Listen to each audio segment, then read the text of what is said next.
So here we have a pre-owned 2007 Mercedes-Benz E550.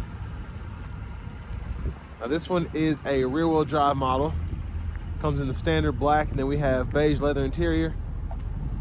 For the powertrain, we get that 5.5 liter naturally aspirated V8 engine, made it to a 7-speed automatic transmission, and that gives us 382 horsepower, 391 pound-feet of torque. And this particular car just has a little under 70,000 miles. But as we come to the front end here, let me just say right off the bat, I've looked around the inside and outside a little bit, and this one is in pretty spectacular condition. Just have a little road rash on the front there over the years. But wait until you see this interior, it's immaculate. Then over to these wheels here, these are gonna be 18-inch aluminum. I think only one of those is like slightly curved, so you can even tell. Now to the door panel here, love the trim, love that leather there. Memory seat functions for up to 3 different settings, and we can adjust the power seat bottom, seat back, and headrest there. And the power mirror controls, pick a side, then you can adjust using that dial. And then one-touch automatic up and down windows on all 4 doors. Rear window lock there. You can pop that boot there. Harman Kardon sound system. Headlamp controls, and we do have the headlight washers. Now I just tested those out, those still work. So we can adjust that there and then pull in or out for those fog lights. And then we have a foot pedal brake, so just press that down, and to release, just pull up here. Power tilt and telescopic steering wheel. And this car has just been impressing me so far because this is a 2007, and it's nuts what's on here. But there's a driver's seat itself, still in pretty good condition. Again, this only has about 70,000 miles. Just a little bit of crack in there. But let's see how the back seat room is. Love having the ashtray in the back. Rear side airbags. Some of this stuff is just unheard of in vehicles even today, so I just find it pretty interesting. But legroom, I did kind of mess the seat up a little bit, but I mean, legroom is pretty good in my opinion. Seat back pockets are on both sides. And then we do have, is that quad zone climate controls? That's nuts. So we have the quad zone automatic climate controls here, so we can adjust climate from the back. And then we have the settings up front there, and I'll show you all that here in a minute. And then storage here, 12 volt there. I just think it's nuts how all this stuff is just still in fantastic shape.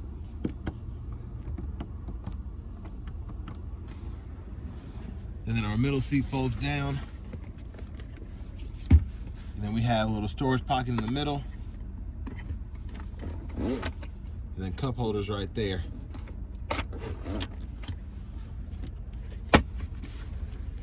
And then I hit the release that you can use up there for the headrests. You can just fold those back into place. But I'll show you what that's for here in a minute. Let's go ahead and make our way towards the back. So I had the trunk release from up front there. Plenty of space in the cargo area. 12 volt here. Netted side pocket there. Then we do have the floor mats in the back here. And we can hang bags for groceries, excuse me, if you want to do that. And then storage underneath there as well. And there's a spare and then the battery right there.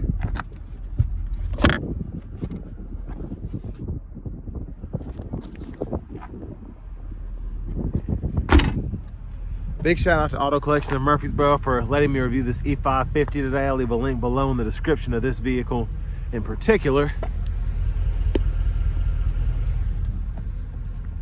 But just a beautiful car, I think.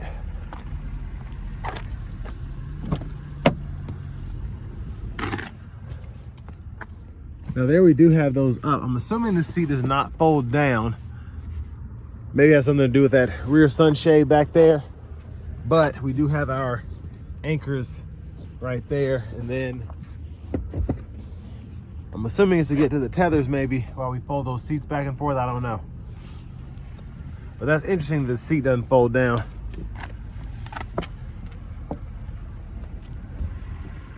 Guess I assumed it did, and I apologize for that.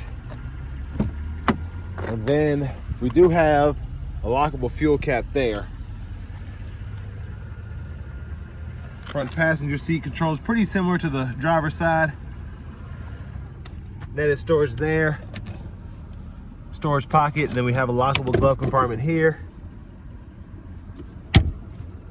And I did forget to hit the hood release. I always forget on the Mercedes because they're just hidden in there so well. They pretty much want you to take it to see them anyway. So there's that there. And I wonder where that fuel door release is.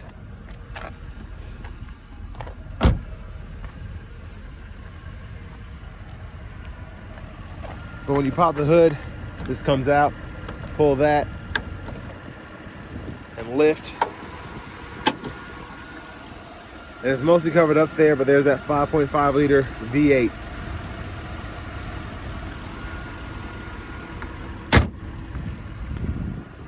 But now let's go ahead and hop in the driver's seat. It's funny, I'm used to reviewing newer cars and I'll get in older vehicles that'll stump me with just how different things are. I love the steering wheel here though. We have that wood grain and leather combo there. The wood grain looks fantastic. That amazes me that this car is almost 20 years old and looks that good. It's over 15 years old at least. There's the horn.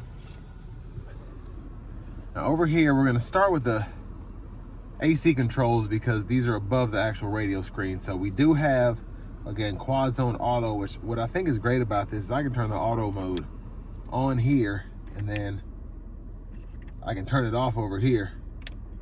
And that's just awesome. You don't see that pretty much in any vehicle, let alone an older car like this.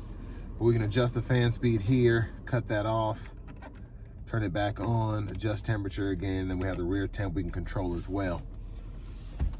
But down here we do have the navigation system, so there's the map, and then you can go in here and actually go through all of that to get a destination pulled up or whatever. So it's a hassle. So they weren't futuristic with this, but it's still a navigation screen is what we were used to back then. Now for the audio, we do get the AM, FM, and satellite. And then the telephone, insert your phone, you can do everything through here. And then we have a few controls down here for the phone as well as the CD player, which is right there. And the volume can be adjusted here. We turn it back on to show. And then we can turn the whole radio off there and then adjust the volume up or down again using that knob. Now down here, we have that rear shade. We can fold those seat rests again, or those headrests, excuse me, hazards. And then it took me all day to find these controls. To unlock and lock the doors is right here. And then we have 3-stage heated cooled front seats, which is just crazy to me in 2007 again. Basically, we're seeing that in these and the Lexus. And then you can go ahead and turn that ESP off for that stability if you need to. 12 volts here, ashtray here, we can stow all of that. And then you can pull this lever down, reverse, neutral, drive, and you can manually shift there. And it'll show you what gear you're in that bottom part where it shows the odometer, that number on the left side, and then that comfort or sport mode on the right side of the odometer, that can be adjusted here. And then we do have our suspension. We can put the Airmatic on to Sport 1, Sport 2, or the comfort mode. And then we can also just raise the suspension as well. Bottle holders are here. And then I believe that was an old USB connector.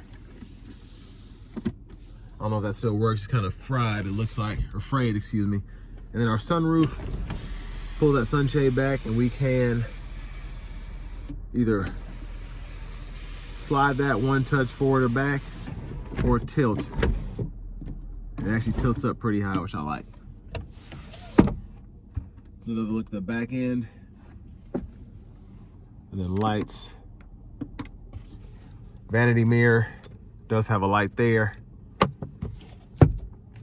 Now back to the steering wheel. If you want to go ahead and toggle your cruise control, you can do that. And then we have our windshield wiper controls. So blinkers are there. And then you can adjust the intermittent. Then you have low, high there, which is a weird thing to do. And then you can push all the way in and get that wiper fluid. And then we can use this to go through the middle part of the gauge cluster. Different settings are available there.